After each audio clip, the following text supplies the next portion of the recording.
Sahana Bhavatu Sahano Bhunaktu Sahaviryam Karavavahai Tejasvina Bhatitamastu Ma Vidvishavahai.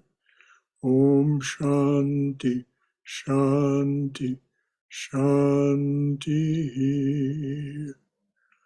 Om. May the Divine Being look over us lovingly as a mother and father. May the Divine Being support and nourish us as a mother and father. May we have the strength and skill to study together the art of spirituality. May no misunderstandings arise amongst us. Om, peace, peace, peace and blessed beneficence be unto us and to all beloved beings everywhere. Well, good morning, everyone, and namaste. Welcome to our Sunday morning talk of the Vedanta Center of Atlanta. It's March 26th, almost the end of this month, and we have been studying Karma Yoga. So the title of this morning's talk is Must a Karma Yogi Practice Meditation? That's what we'll discuss, as well as any other aspects of Karma Yoga that you wish to bring up or comment on. So before we go ahead, is there anything that anyone would like to say or discuss or comment on from any of our past sessions? Last week we had an open forum on Karma Yoga that opened up a lot of questions for people in various areas of this spiritual discipline. All right, I'll go ahead with our announcements. Your center's annual meeting of the congregation will be held on Sunday, April 30th, just a little over a month from now, Sunday, April 30th at 11 a.m. in the chapel. All are welcome to attend in person or on Zoom to hear Brother Shankara's resident minister's report and reports from your center's Board of Trustees.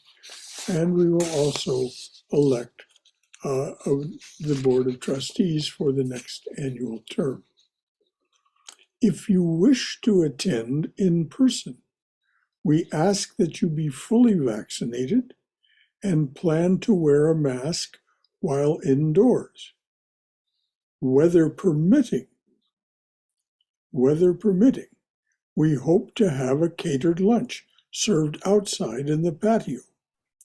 We will keep you apprised of these plans as we get closer to April 30th and know what the weather's going to be like and so on.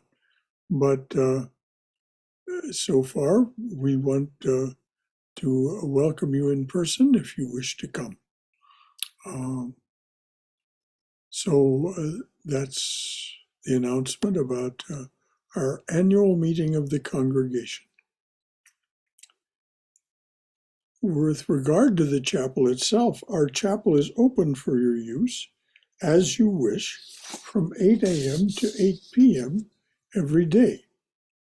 But it's wise to check before you come in case, and it's not often, but for example, on Thursday afternoons, I am away from the center. I have a writing class that I'm attending. So from about 12:30 to about 4 o'clock, I'm away from the center. Those of you who wish to use the chapel at that time would just have to arrange either with Aaron if he's going to be here, or you'll just have to come another time. You can always call me on the cell phone or the center's phone, which forwards to my phone. So if you want a personal appointment with me for any kind of discussion, also please just call me on either the center's number or my cell number. Are there any announcements that I might have made that I did not make? All right, I just thought of something. On the second Saturday of April, we will indeed have a Seva Saturday. We'll announce all that as we get closer. So, anything else that anyone would like to say? All right. Once again, welcome. And we're discussing Karma Yoga. March has been a month for the study of Karma Yoga, a spiritual path leading to the abandonment of selfishness. As a Karma Yogi, you practice offering all your actions. You practice offering all your actions and their results, as well as your perceptions, thoughts, and feelings to the Divine Presence. In many Ramakrishna Mission centers, this prayer is chanted by the congregation at the end of a homa fire ceremony. Here's the prayer. No matter what I may have done, said, or thought, in waking, dreaming, or dreamless sleep, with my mind, my tongue, my hands, or my other members, may all that be an offering to Brahman. So that's the prayer. Everything is offered to the Divine Presence in the form of Brahman. A Karma Yogi, even before realizing that Divine Presence, holds firmly to the belief that that presence is within, the Divine Presence is within each person or other living being that the yogi interacts with or serves. Working and abiding in this spirit, you are increasingly able to release attachment to your activities and their results. This yields the freedom and contentment promised by Karma Yoga. And it isn't just an idle promise from here or even from the Swamis. Here's what Krishna says about it. Even a little practice of Karma Yoga will save you from the terrible wheel of rebirth and death. Now, for some people, the wheel of rebirth and death is not terrible. Well and good. Not an issue for you at all. But it is not a reason not to practice Karma Yoga, because it is very, very much relieving and produces contentment and a sense of freedom when you're able to detach yourself from your feelings of attachment to your actions and their results, which is the heart and soul of Karma Yoga. And in doing that, you begin to act more and more selflessly, because you're not doing things that are directed to results for yourself as the small self. So before we go on, any comments, concerns, or questions about that definition of Karma Yoga? Anything at all from anyone?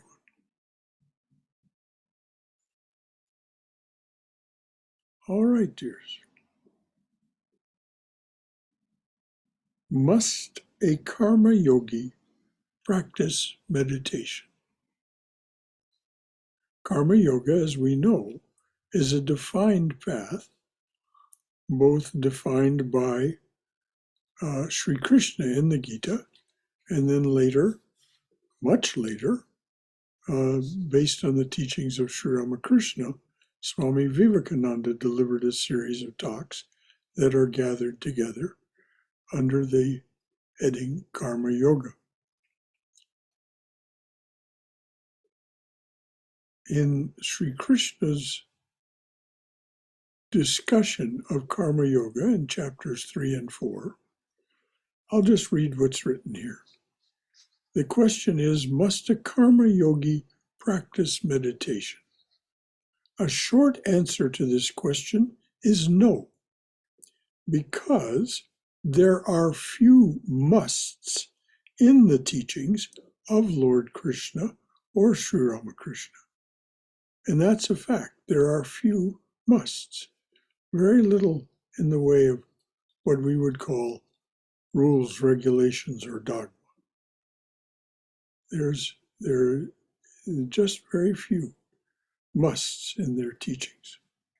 Krishna does not specifically mention meditation in his talk with Arjuna about Karma Yoga, which is chapter 3 of the Gita, or in his detailed discussion about renunciation of actions and their results, which is in chapter 4. So if you want to understand what Sri Krishna says about Karma Yoga, you will read chapters 3 and 4 of the Gita.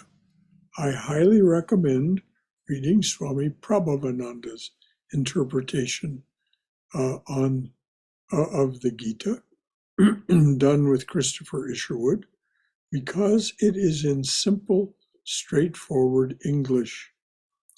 It has virtually no commentary.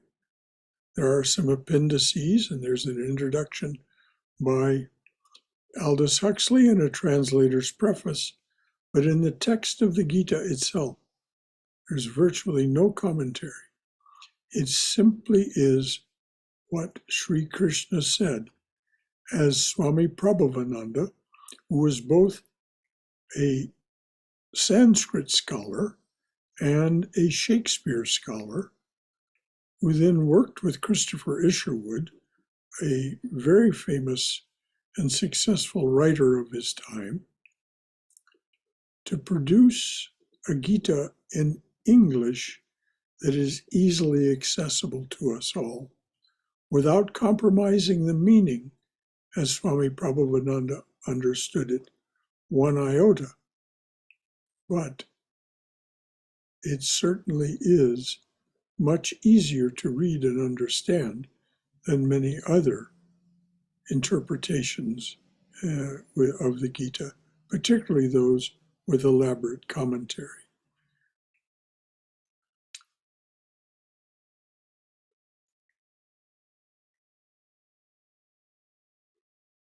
In both these chapters that were mentioned, Krishna does, however, repeatedly encourage Arjuna to gain complete control of his mind and senses, saying that he cannot practice karma yoga or reach the highest ideal of yoga unless he gains control of his mind and senses. So this morning we will review methods to attain this self-mastery, including meditation.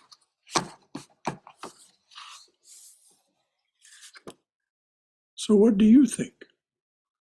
What do you think? Does a karma yogi have to practice meditation? Any comment or question from anyone? Yes, Shankaraji. Yes, Balaji. I do believe in even the karma yogi has to meditate.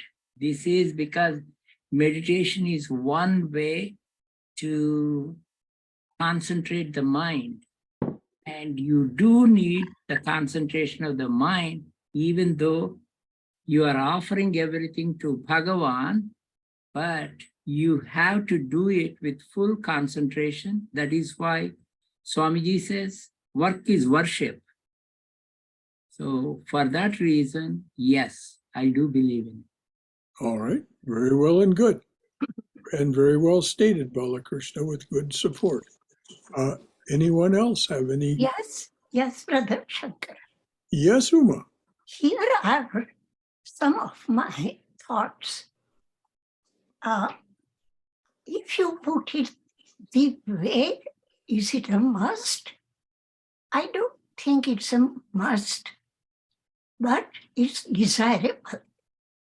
Why desirable?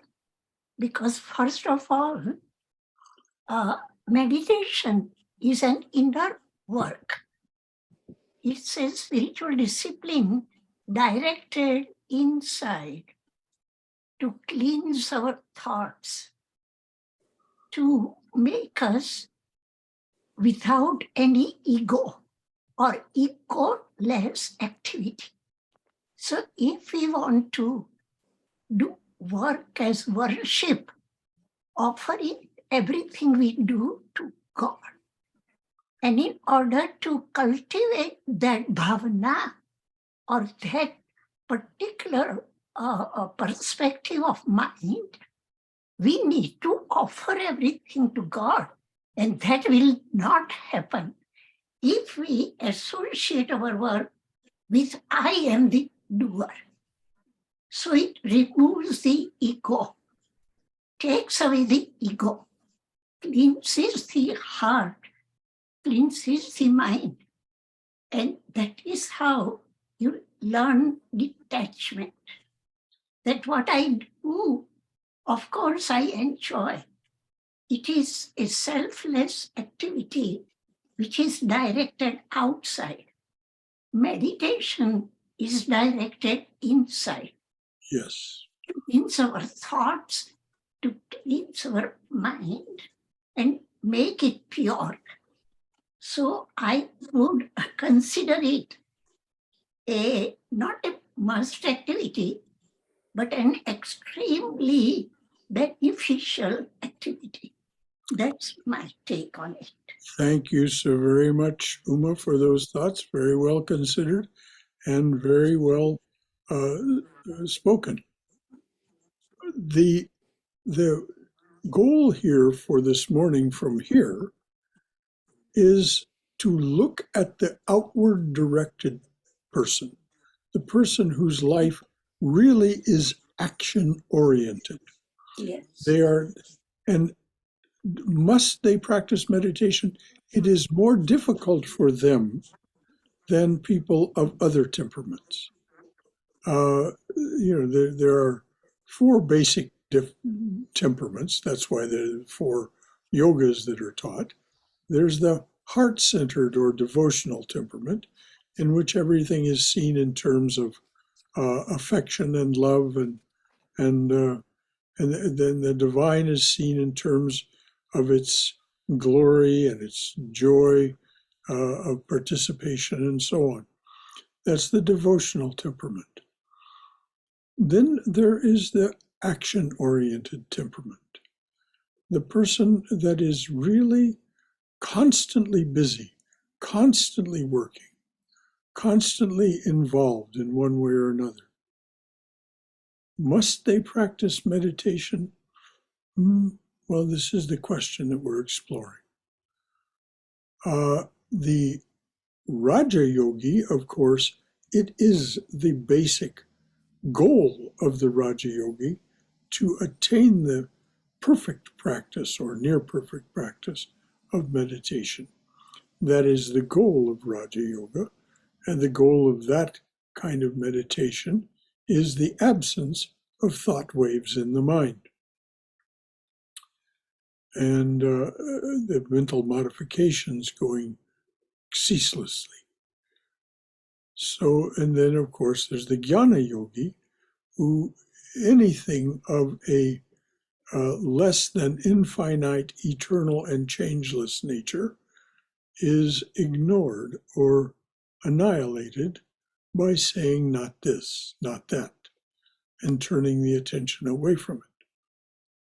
That's the extremely philosophical and intellectual approach.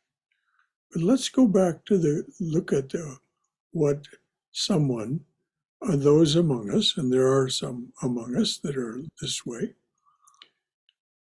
they are very, very outward directed. They're constantly looking at the world as an opportunity for work and service.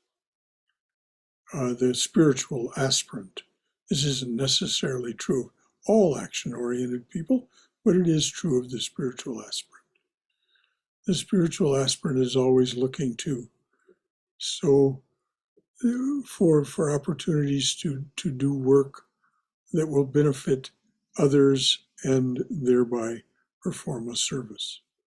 And Swami Vivekananda, in the little collection of talks on Karma Yoga, published as Karma Yoga, emphasizes this extreme, even extreme willingness and ability to serve, even at the sacrifice of one's own life. So we want to look at these people and say we understand that it is very difficult to withdraw yourself from the world of the mind and senses. So must you practice meditation? Well, Balaji and Uma certainly talked to the auspiciousness of it. Bala even went so far as to say that to succeed in Karma Yoga, you have to do it. There's no argument from here, and yet Sri Krishna does not say so. Neither does Sri Ramakrishna. They both say, though, you must, to succeed in spiritual life, gain control of the mind and the senses. So tell me, someone, from your own perspective, from your own experience, how do you gain control of the mind and senses? Anyone? Brother Shankara. Yes, Robert, I was hoping you'd speak up. I have a kind of different perspective, but a meditation is a tool, and we use tools to give us the strength that we need for something. If we need to tighten a screw, we use a wrench.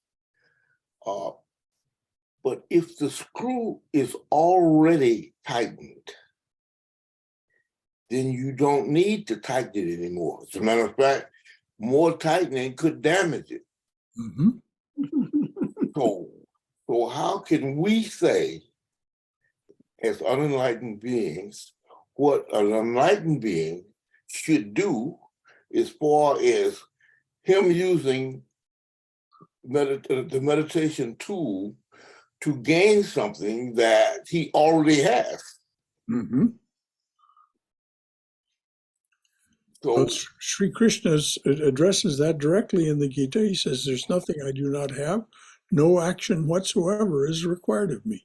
And yet I continue to act for the benefit of others. yes. So how can we say it's like an open question, and we can not answer that question until we reach that point? And even if we do reach that point, different people reaching that point may have different needs and different goals, and because all things are possible and appropriate at a particular time and at a particular place. Well, you're absolutely right in everything you said, Robert. So the idea is that since we are unique, each of us is unique, even though we may share the general temperament of a particular kind with others, we are unique. And as such, our opportunities and our self-expression will be unique and creative if we allow it to be. And so, anyone else have anything to say about gaining control of the mind and the senses? I'm gonna. Namaste, Brother Shankara. Excuse me, go ahead. Yes, no, please, whoever that was, go ahead. I'm Glenn. I'm going to kick it back to something we talked about yesterday from Swami Prabhupada. And, you know, since I'm pretty well confirmed to have a screw loose, he says that, but the observance of the limbs of yoga is essential no matter which yoga one follows. I do believe meditation is part of that process. Well, this was definitely Swami Prabhupadananda's opinion, that anyone practicing any of the yogas should practice meditation. It is very much a point of view that is shared by the Ramakrishna Order Swamis. An exception may be Swami Sarvapriyananda. He may tell us something other than you must practice meditation no matter what path you follow. Well, I think must is the key word. Yes. And, you know, it kind of reminds me of the old saying, you know, if a Buddha is enlightened, why does a Buddha meditate? You know, the answer is because that's what Buddhas do. And that's simply the answer. Right. All right. There was someone else who was going to speak up, a woman who was going. Brother Shankara, Manjula from Virginia. Yes. Namaste. Namaste. Dear. Thank you for good discussion and your wise words. I agree with Glenn. I think we need meditation irrespective of what temperament, what is our natural inclination towards one of these four you talked about. I do consider myself more action-oriented. Of course, I do go to temple.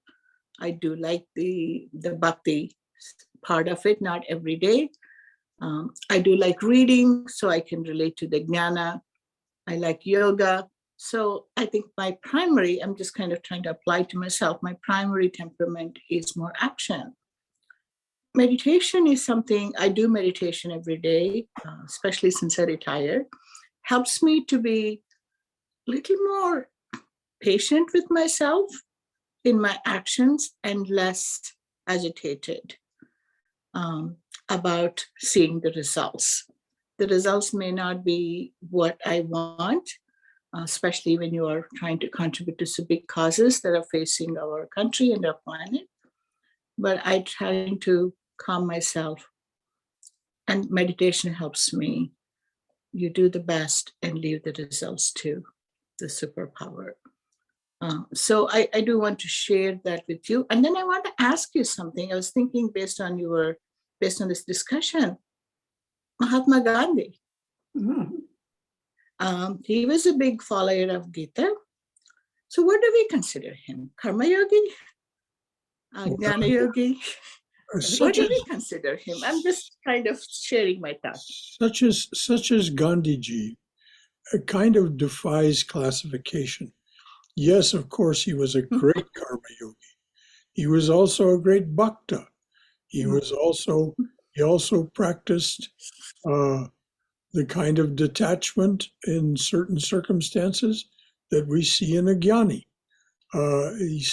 This is necessary to do a nonviolent social change, where you're going to be assaulted by those whose behavior and the rules you're trying to change. They will react, and you must be able to simply ignore that. And how do you ignore it? You ignore it by having an inner conviction. Satyagraha is the term that he used, Gandhiji, and also Martin Luther King, satyagraha. And it's mentioned in the definition of karma yoga that was read earlier. You insist that the divine presence exists within every being that you interact with or serve. And if it is the divine being that is persecuting you and even harming you, in because that divine presence is immersed in ignorance, you must not react. And so what Gandhiji taught was, and practiced, he didn't just teach it, he practiced it completely himself.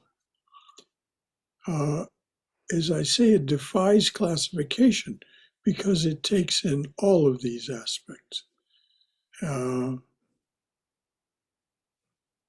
The idea that we are defined by our role in the world is completely a figment of our ignorance. We are not defined. Gandhiji was not defined, and none of us are defined by what we do. Many of us have many roles. We're a teacher, we're a parent, we're a student, we're this, we're that. All of these are just various limitations that we're experiencing and perhaps even enjoying. But it is not the truth of the self. True mastery of the mind and the senses, as was mentioned by Glenn in this reading by Swami Prabhavananda yesterday of Raja Yoga, says that gaining control of the mind and the senses will only be gained by turning within. Exactly. But this is the difficulty, a great, very great difficulty for the truly action-oriented. It's hard for them to slow down enough to spend that time. And so this is why some empathy is offered in that direction.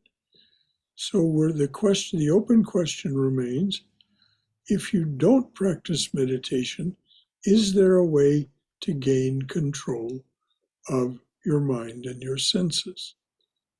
And of course, Sri Krishna explains it, and I'll talk about it a little, but I want to hear from you first. There is a way to do this, even without meditation. Brother, Gaurav here. Yes, Gaurav. Well, I think I have a little a different approach towards it. I'm practicing meditation. I love meditating. So I think I'm more gravitating more towards the Raja Yoga aspect of things. But I feel like if you're trying to actually truly do selfless karma yoga, right? Selfless work, you'll not only have to concentrate on what you're doing, but you got to make sure you're keeping it selfless. That means you're giving it onto God, whatever the work is that you're doing, so that your ego doesn't get attached Precisely. to what you're trying to do. So you're actually meditating. You have to meditate. All right. That is a way of thinking about it. It is a form of waking meditation, or meditation while acting. That's a nice way to put it, Gaurav. Yes, and one other thing I know, like we have this beautiful congregation. Bringing up Gandhi actually brings really painful memories, especially to the people who have suffered during partition and stuff. So there is a large population in India who don't probably see the way the world sees I Gandhi. agree there. And So I mean, just for it a is fact, painful. It yeah. is absolutely painful to bring that up. And I'm from Bengal, and we suffered like crazy. And personally, it hurts. But I'm telling Divine Mother to help me move past it. But I think I had to say this today. And this is Rajiv. And the other aspect is like the facts of it. a lot of the stuff that we hear about Gandhi is, I'm not sure if it's the truth. It might be political propaganda coming from some political organizations. Just to take an example, if you see in context of this country, and you know, I would just like everybody to download Gandhi's collected works and search for the term kafir, Kaffir, and just read through that, and hopefully you'll never really feel like bringing his references on this platform again. You know, it's that's just one aspect. The other aspect is nonviolence. So not many people know that Gandhi participated in the war against people of color in South Africa on side of the colonial empires. And not only that, Please, Yeah. let's not spend our time dissecting the life of Gandhi. We have a real Gandhi expert among us, and you can have a conversation with her on the side if you like. Her name is Uma Majmudar, and I don't want her to start telling us all about Gandhi this morning either, because we have a limited amount of time. Yeah. And so there are many ways of looking at Gandhi. And of course, there will be more than one perspective on any famous and successful fomenter of change. But how the question that is on the table is, how do you gain control of the mind and the senses if you do not practice meditation? That is, meditation as we normally think of it, which is sitting quietly, turning your attention inside, and plumbing the depths of that inner realm. I'd like to go. I would Yes. like to go after Tom. Okay. Okay. So Very good. I have not gained control of my mind. I've done a lot of meditation. I haven't gained control of my mind. And it fits in with another concept in Vedanta, that I am not the doer. So if I'm not the doer, who's gaining control of the mind? It's my experience with meditation is that it's led me to an awareness that I am not the doer, that the thoughts in my mind, the activity in my mind is not under control. And it takes me into a big mystery, because none of this, it's hard to, it's maybe impossible to talk about, or I'm not able to explain it. I'm not the doer. These thoughts are coming from nowhere, or nowhere that I can see. So I question the idea of control of the mind. Now, maybe sometimes in my experiences on long retreats where I've been, days on end in silence and not meditating, my mind gets very, very quiet.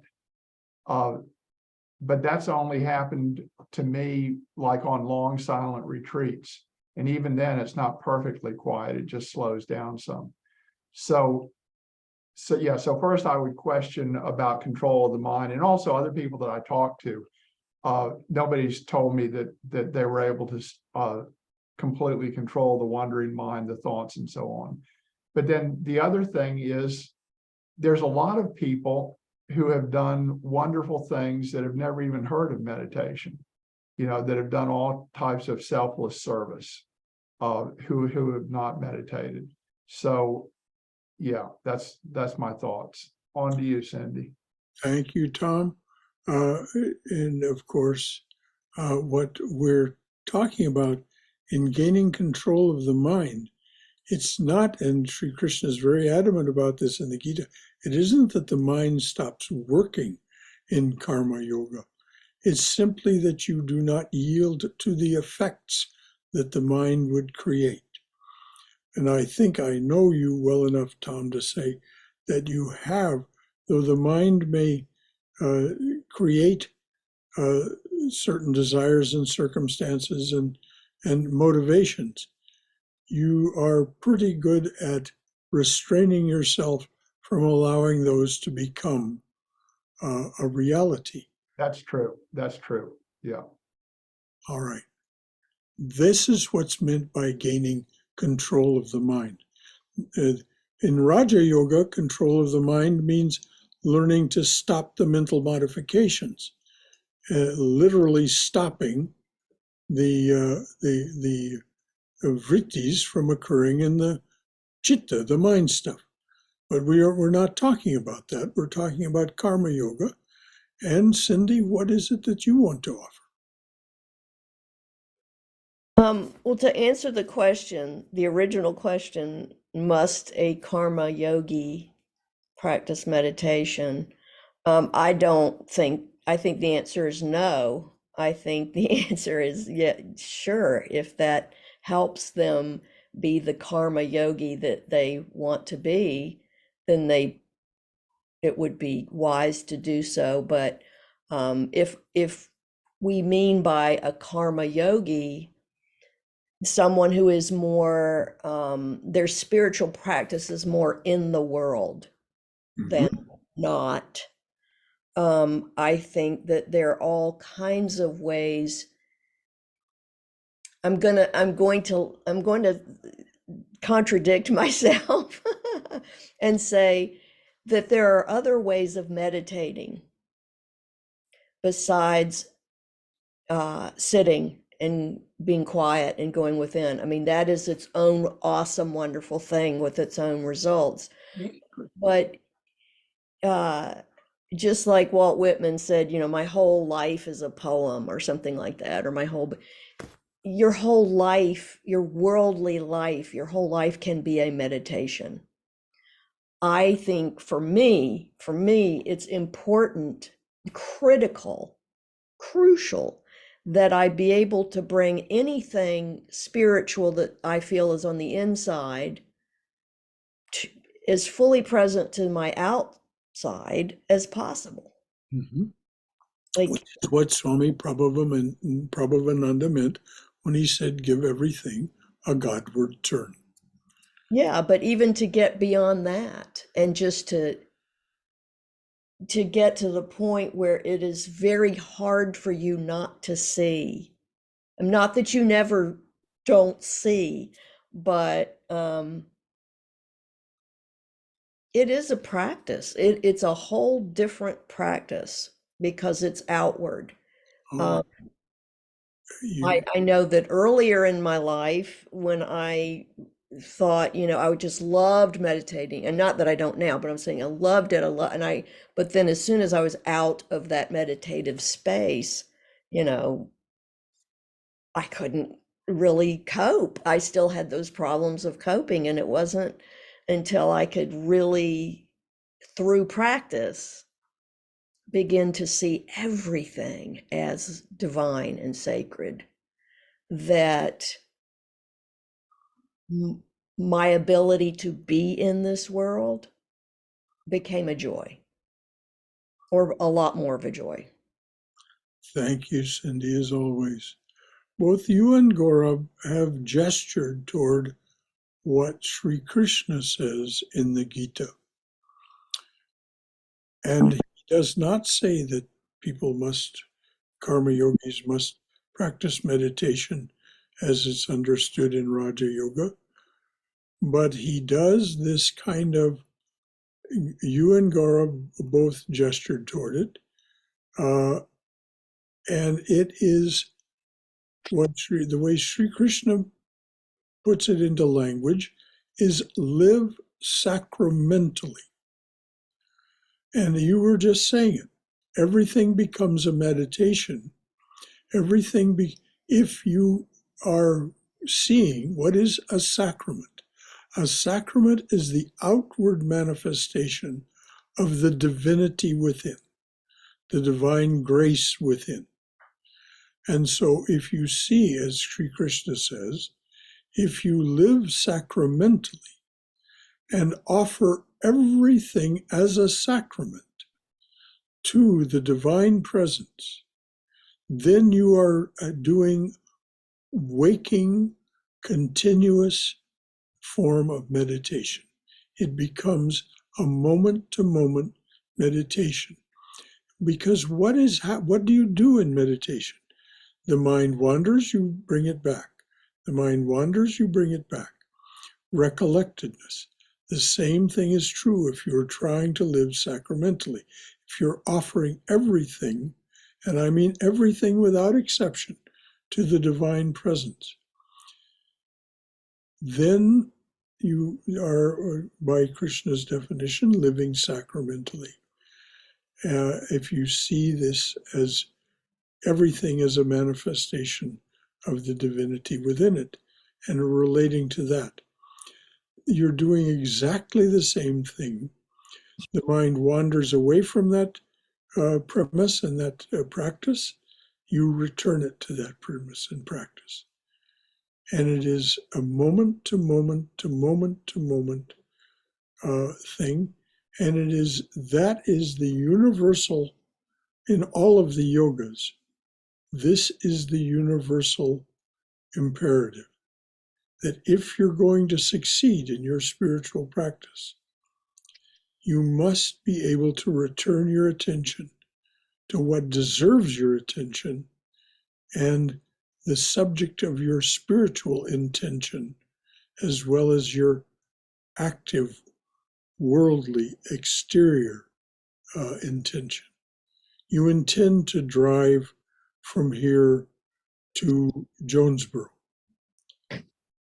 You are going to encounter every kind of different traffic situation between here and there, different kinds of drivers.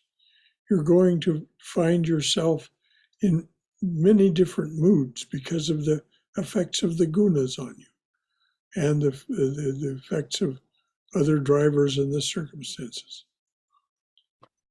How do you keep that? How do you keep that in this spiritual perspective? Very difficult indeed. But it is a form of meditation, has been pointed out. Any comments or questions? Brother, Yes. this is Stephen. May I ask a question? One of the things that would help me is just to clarify, I mean, I have my own ideas of what is meant by meditation. I mean, generally, I just think about it as calming the mind. I don't think of it as necessarily a thoughtless state of mind. I do, well, even though maybe you can maintain thoughtlessness for brief periods, you know, maybe some can maintain it for longer than others. But how would you explain what is meditation? Because I don't necessarily think about it as, you know, sitting in a lotus position, and I think about it more as just this general notion of calming the mind. Well, that's a very instrumental and good way. What does it mean to calm the mind? How do we calm the mind? Each of the yogas is a way to calm the mind. As a matter of fact, a jnana yogi not only calms the mind, but throws the whole thing overboard. First, having calmed it, then throws the whole thing overboard and lives only in the presence of the divine. So calming the mind is indeed what meditation is about. Each of the yogas means a little something different by it. But what we can think about is, if we can not, we're not going to be rid of the mind as long as we're embodied, we're told, except as a jnana yogi, and virtually no one is willing to live that way. So we are left with, the mind will be doing what it's doing. How do we deal with that? Well, Cindy just said it. And of course, Swami Sridharananda put it this way. He said, divinize your life. See everything in terms of the divine. And it's exactly what Sri Krishna says, live sacramentally, so that you are constantly returning the mind to this idea that this is a sacrament, and I am offering that sacrament to the divine presence in whatever form or formless aspect appeals to my heart. So that's meditation. Of course, Raja Yoga has its own way of doing it. Narada in the Bhakti Sutras has another way of doing it. And, within the Jnana Yoga tradition, meditation is called nididhyasana, which means just exactly this, constantly insisting that anything that is not eternal, infinite, and changeless is not real, is a dream, and it is rejected. So that's what nididhyasana, that's the meditation of the jnani.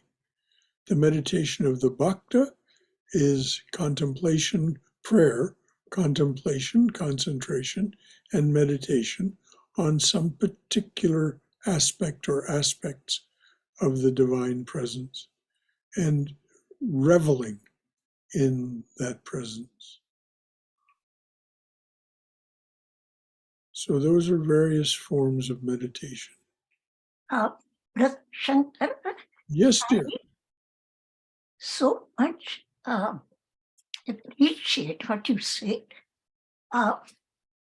Most of us, I think, take meditation as sitting erect and straight and stiff, lotus position or whatever. But actually, from what I think, I believe meditation, more than an exercise, is a meditative frame of mind. Yes. And that frame of mind is what you said, sacramentalizing every, not only activity, but even thought processes. So if you are in a meditative frame of mind, you will check and balance your thoughts, your every action, why you are doing it, what for you are doing it. It's like a check and balance system. Yes, exactly. These four yugas are not in watertight compartments. Oh, anything but. Yes. So if I'm a doer and I keep on doing senselessly, even without knowing why I'm doing what I'm doing, or if I'm what you call a workaholic, then I may keep on doing without any sense mechanically doing. So if at the back of your mind, this meditative faculty, what I call reflection, if you cultivate that reflective ability, whether you sit up straight and do chopper or put a picture in front of, I'm not saying it's not good or for those. I regularly meditate morning and evening and try the afternoon. The idea is to get back to our source. And that source, by whichever means you want to do, Krishna clearly gives 4 alternatives.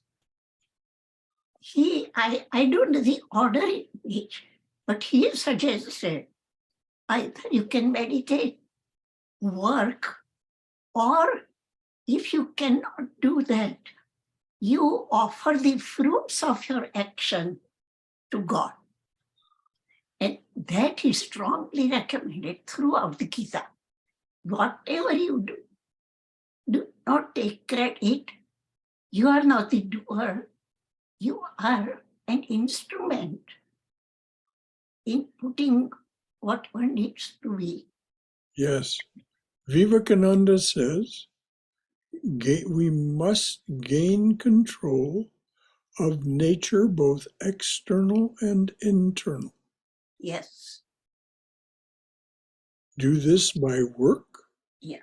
or worship or psychic control or philosophy, one or more or all four of these, and be free. So So in we're that talking sense, meditation runs through every activity or even thought processes. Whatever you do or do not do, if you're in that proper frame of mind, which is God-oriented, what you call sacramentally, state, that is the So key. we're seeing this consensus emerge among the people who are speaking up in the congregation, Yes. that this is something that is not done just sitting on the cushion, that this is something that you must be doing constantly. And this is what Sri Krishna says, and that's what's reflected in that definition of karma yoga. So with all that in mind, let me read again this definition of karma yoga with which this started. Well, we started with announcements and things like that. But we'll read the definition of karma yoga when I find the page. Well, Brother Shankara, why are you looking for the page? I got it. Go ahead, I have something I'd like to share with the group please. that may be helpful to somebody. Well, when I started my search, my journey,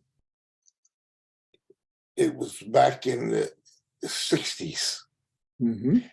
and it did not have a religious component to it at all.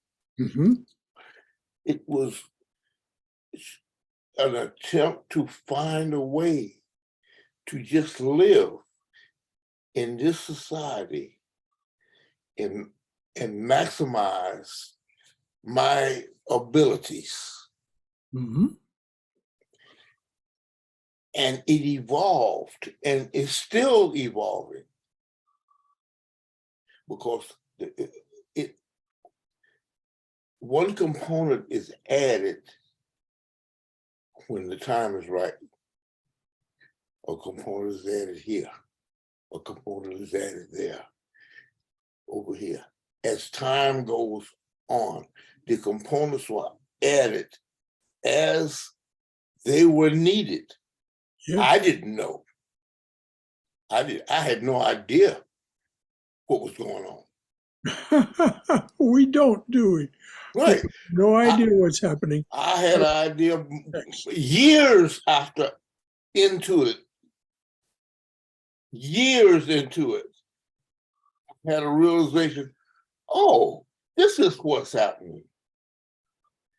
Yeah. And the question came up earlier about, can it be done without meditation? It can be done without anything other than the human soul Well, the and yearning, a desire it's that yearning that to desire to survive and be able to progress. right. This is exactly why Swami Vivekananda said, first bread, then football, then the Gita. And by that he meant first master, as you said, how to live without constantly worrying about where the next meal or the next rent payment's coming from. That's the bread part. Then football is a metaphor for mastery of the game of life, so that the game of life does not master us. We master the game of life, controlling that aspect of external reality, and we are able then to have a balanced and forward moving activity. This is what the book Divine Grace is all about. And ultimately then the Gita, or some analog for the Gita, some spiritual path will present itself and become compelling. So thank you, Robert, as always. And this is one of the reasons, you being a musician understand this so well, why Vivekananda said music is the highest form of art. And for those who understand it, the highest form of worship. And he also said the practice of music is exactly equivalent to meditation for exactly the reasons that were brought out earlier by members of the congregation, that when we do everything in that spirit, then we see the divine, or however we characterize it, within everything that we interact with. Anything more from anyone? It seems to me, from my own personal experience, that you don't have to try to meditate, that seems like one of those parts of the trees of the 8 limbs that does itself.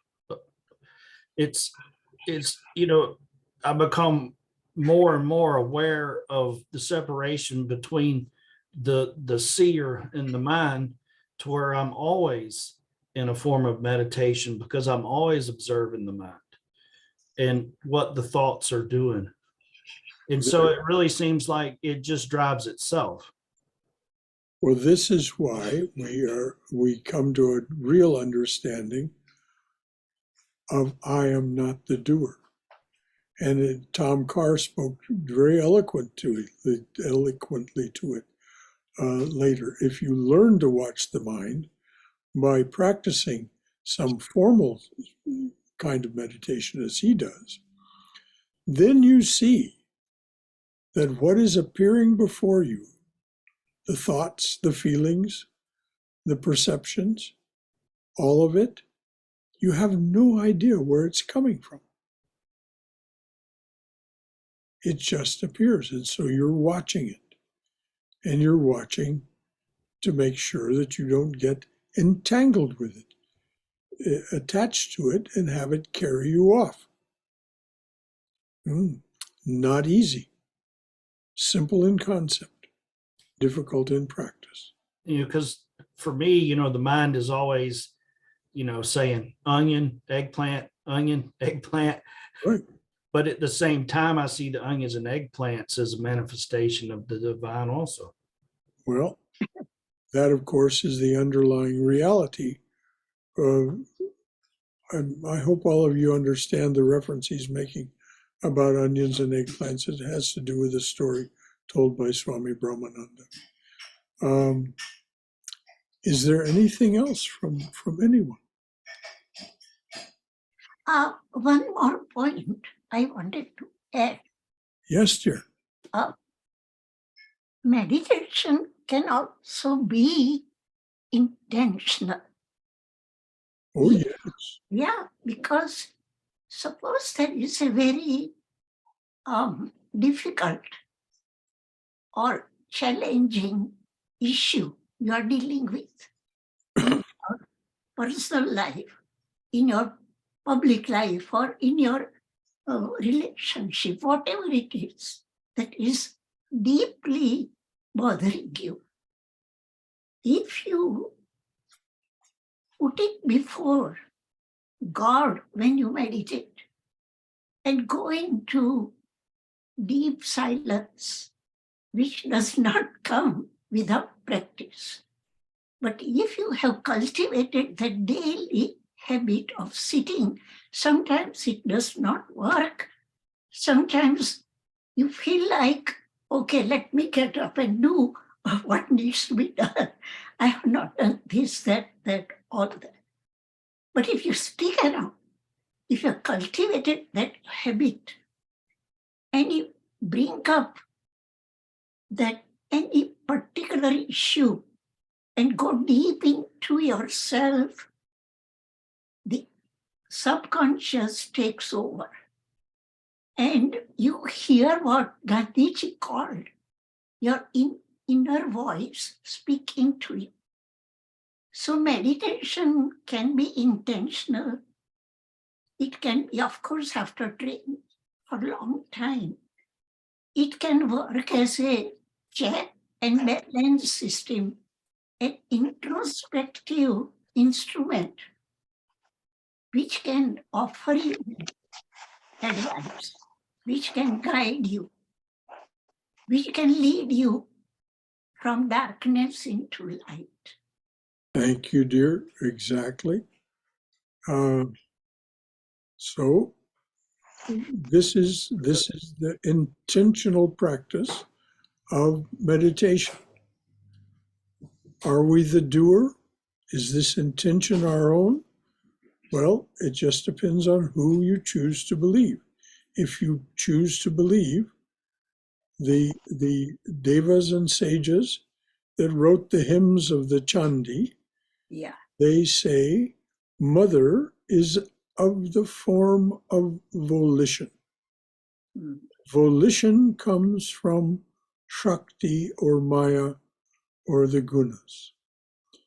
So this is why we understand that we are not the doer. And I'm not saying you should believe this, it's just simply the perspective offered by these great devas and sages that sang the hymns of the Chandi. And as they go into this long detail called the Sarvabhuteshus, in the introduction to that, it is said that Mother herself, the divine being in the form of the feminine energy of Shakti or Maya, is of the form of volition. And so these intentions that we have are also not our own. But it seems to us that we are acting. So how do we deal with that? Well, here is a definition of karma yoga that allows us to see at least one way of dealing with that. Karma yoga is a spiritual path leading to the abandonment of selfishness, self-centeredness. As a karma yogi, you practice offering all your actions and their results, as well as your perceptions, thoughts, and feelings to the divine presence. So actions, their results, as well as your perceptions, thoughts, and feelings. You may join the Ramakrishna Mission congregations in this prayer. No matter what I may have done, said, or thought, in waking, dreaming, or dreamless sleep, with my mind, my tongue, my hands, or my other members, may all that be an offering to Brahman, the divine presence. Even before realizing that divine presence, the karma yogi holds firmly to the belief that she is in the divine, that the divine presence, she understands that the divine presence is within each person or other living being, and for that matter, even what seems to us lifeless thing that you interact with or serve. Working and abiding in this spirit, working and abiding, living every day in this spirit, you increasingly are able to release attachments to your activities and their results. The activities includes your feelings, thoughts, and perceptions, and so on. This yields the contentment and freedom promised by Sri Krishna as karma yoga. Notice that it does not mention meditation as we understand it in any of that definition, because that definition is taken from what Sri Krishna presents to us in the Gita and what Sri Ramakrishna presents to us in his life and teachings. So any final thoughts from anyone? Brother Gaurav here. Yes, Gaurav. Since we were talking about like Divine Mother a little bit, I actually procured a book called The Shakti. It's called just Shakti. It's an exploration of the divine feminine. It is a coffee table book. It is fantastic. And at the end, like on the rear face, she put together a portion from Devi Mahatmaya, and I can read that out. It's beautiful. It's kind of relevant to all our sessions all the time, I feel. Is it long or short? No, it's like 4 lines. Oh, please, then do read it. It says, by you, this universe is born. By you, this world is created. By you, it is protected, O Devi, and you always consume it at the end. Yes, this is part of Brahma's opening hymn, Brahma singing to his mother as he invokes her presence and asks for her help in overcoming the evil that has robbed the devas, the gods, the Lordji gods of their prowess. So please read that again, Gaurav. By you, this universe is born. By you, this world is created. By you, it is protected, O Devi, and you always consume it at the end. Those are the opening lines, in the opening lines of Brahma's song to his mother. Yeah, it's in Brahma Devi Mahatmaya. Brahma being the mind-born son of the mother that is responsible for creation. Yes, creation. So Yeah. this again is an assertion that it is mother who is in charge. Yes, doer. Mother is the doer. Thank you, Gaurav. Anything else from anyone? I just wanted to share something real quickly about this way of looking at things in the world. There's a guy, Brendan J. Fox, on YouTube that I started noticing because he would do these little short videos of holding his hand out and a wild bird would just come land in his hand. And I started watching more of these, and it wasn't just birds. I mean, wherever he went, animals would just get all over him. And people started asking him, how do you do this? And he said, he said, every living thing is an evolving soul. Mm. And I just see them that way. And then they see me that way, which is very much like with other things other people have said, but it's pretty amazing. He is truly a St. Francis present day. So. Well, this was said of St. Francis, that animals and birds and the creatures of the world simply ran to him. And he, because of his ability to relate to them at the level where they were, he was able to actually speak to them.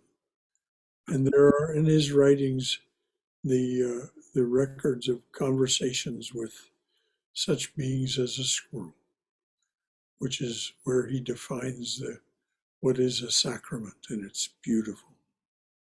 Anyway, yes, what is this fellow's name, Cindy? His name is Brendan J. Fox. Just F-O-X? F-O-X, yeah. Brendan J. Doesn't Patanjali mention this about that if you rid yourself of all resentments and hostilities, that animals will not perceive you as an enemy? Precisely. And this is why there's an interesting story about Ramana Maharshi.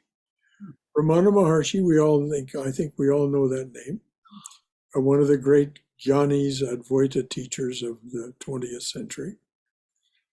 Ramana Maharshi, in his sadhana, his spiritual period of spiritual development, used to spend long days and nights meditating in a cave. At that time, around that hill of Arunachala, there were still active groups of tigers. So his followers, he began to attract followers, of course, and they came to him and they said, "Master, you must not stay in the cave overnight because the tigers will come and they'll kill you, eat you." And Ramana Maharshi answered very simply. He said, "If you do not behave as a man, a tiger will not behave as a tiger." And so this is when the moment I heard that, I finally understood the biblical story of Daniel in the lion's den. Daniel did not behave as a man. It was not magic. Daniel did not behave as a man, and so the lions did not behave as lions, which confounded the people who put him in the den. They thought it was magic, of course, and he was casting a spell on the animals. Anything else from anyone? It seems I recall from Bhagavad Gita, when Krishna speaks of meditation, he does recommend an upright posture. Is that correct? Oh, yeah, he definitely says the same thing that Patanjali says about asana, yes.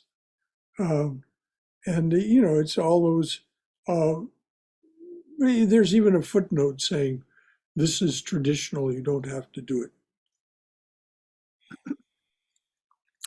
Swami Prabhavananda. He said you have to sit upright, but you don't have to sit on the ground, and you don't have to cover it with a deer skin and so on and so forth. You can sit in a chair just as long as the back, neck, and head are erect.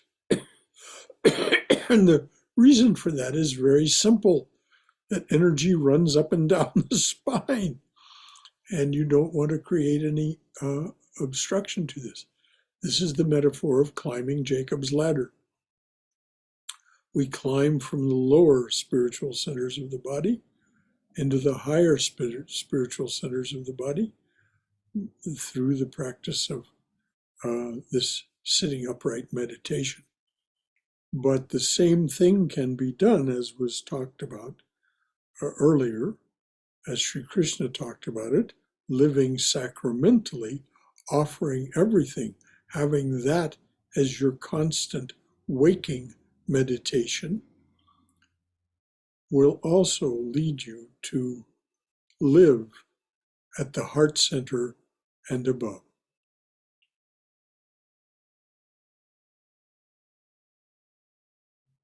Anything else from anyone? Shankara, Yes, dear. could you please explain that reference to onions and eggplants? Oh, yes.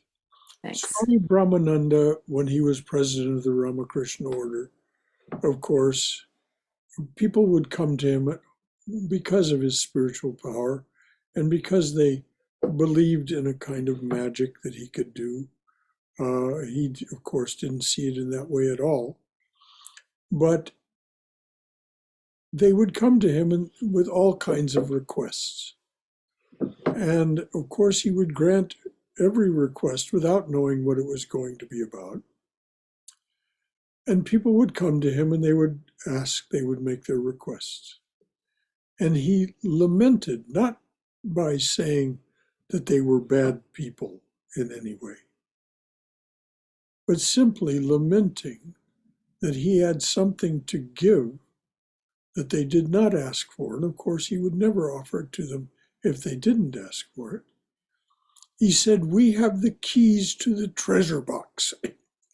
The treasure box being the treasure box of all of Sri Ramakrishna's spiritual attainments, which he can share with us and does share with those who seek them and ask for them. He says, "We have the keys to the treasure box." But what do they ask for? Eggplants, potatoes, and onions. They may not, the order may have been different. The vegetables may have been listed in a different order. But onions, eggplants, and potatoes, I think, is the exact order. What did he mean by that? He meant that they were asking for worldly things. They were asking for support and sustenance. They may have been asking for a favorable wedding for their daughter, or that their son pass a particular examination to get into a particular college, or that someone be cured from an illness, and so on.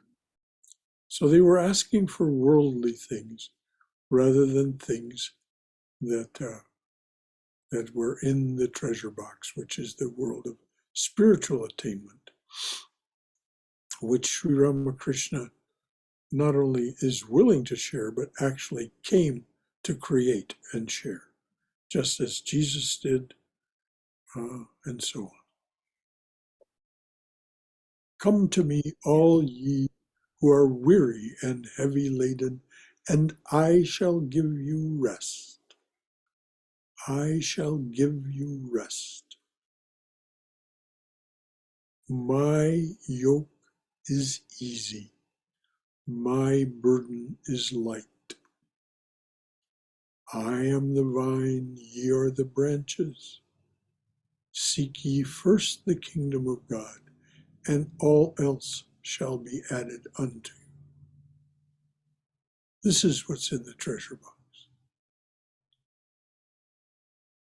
So if we ask for onions, eggplants, and potatoes, we'll receive onions, eggplants, and potatoes.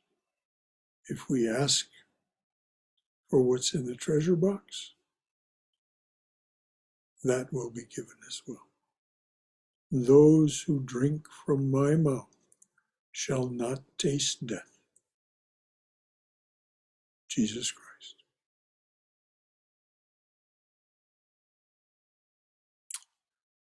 Let there be peace in outer space. Let there be peace in the sky, on the earth, and in the waters.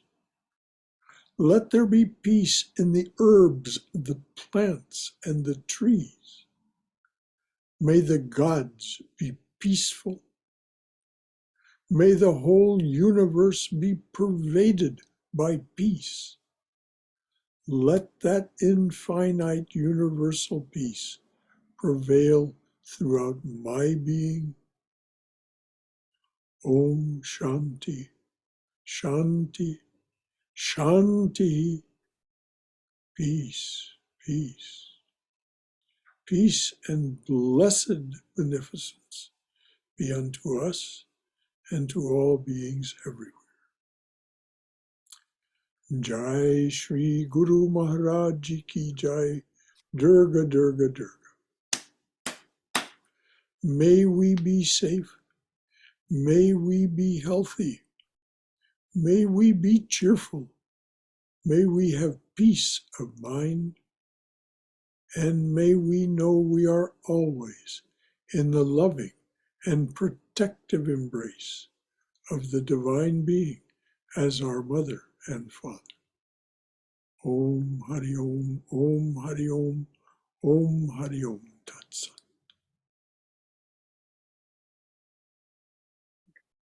Thank you. Thank you. Thank you, dear Shankara. You're most welcome, dear. Thank Thank you. you so much. Thank you. See you again soon. Tuesday, Yes. Wednesday, Saturday. Jai Ma. Jai Ma.